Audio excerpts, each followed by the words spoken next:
Mas, Ya, saya ingin dong dibacakan ini sebenarnya apakah memang Prabowo ini sudah merata di seluruh provinsi dan juga berapa perolehannya, Mas? ya. Kalau saya lihat di data kami terakhir, ini memang sudah merata masuk semua ke dashboard saya sudah di seluruh provinsi. Cuma ada beberapa provinsi yang belum 100%. Nah, itu satu. Nah, yang kedua, dari sisi saya sambil buka data tabulasi terkini.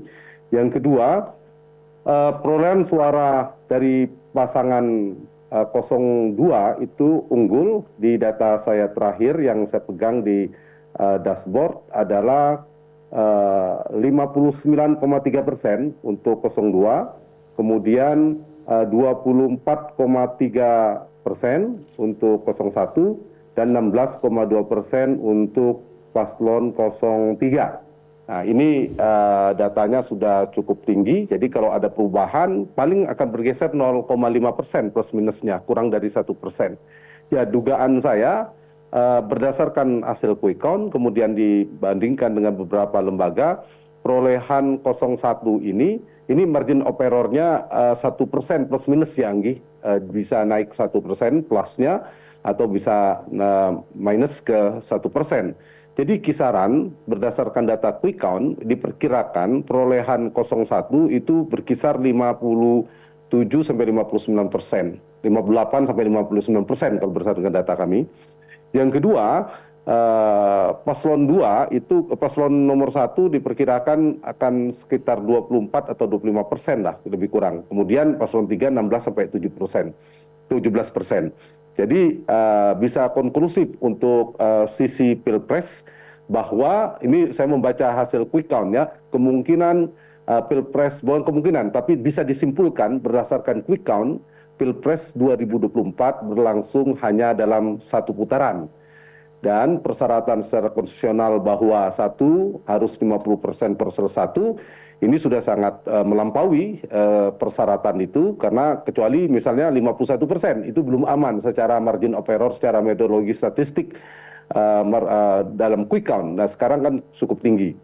Yang kedua, persyaratan konstitusional bahwa harus memenuhi minimal 20% suara di lebih dari separuh jumlah provinsi di Indonesia.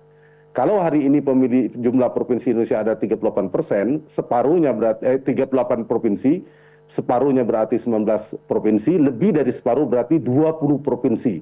Artinya yang berpotensi bisa menang dalam satu putaran itu punya persyaratan konstitusional yang kedua. Dia harus memperoleh minimal 20% di 20 provinsi di Indonesia, dan itu berdasarkan data kami paslon 02 juga sudah melampaui, bahkan hampir di semua provinsi di atas 20%, kecuali PAS itu di angkanya di Aceh hanya 20-21%. Tapi di luar itu kedua Sumbar kalah juga paslon 2 selain Aceh, tapi angkanya cukup tinggi, maksudnya jauh dari 20%. Nah, di yang lain-lain Jakarta itu tipis dengan 01. Di luar 3 provinsi itu kemungkinan besar potensi akan unggul. Jadi persyaratan konstitusional itu terpenuhi dari data quick count sambil kita menghormati menunggu data real count dari KPU.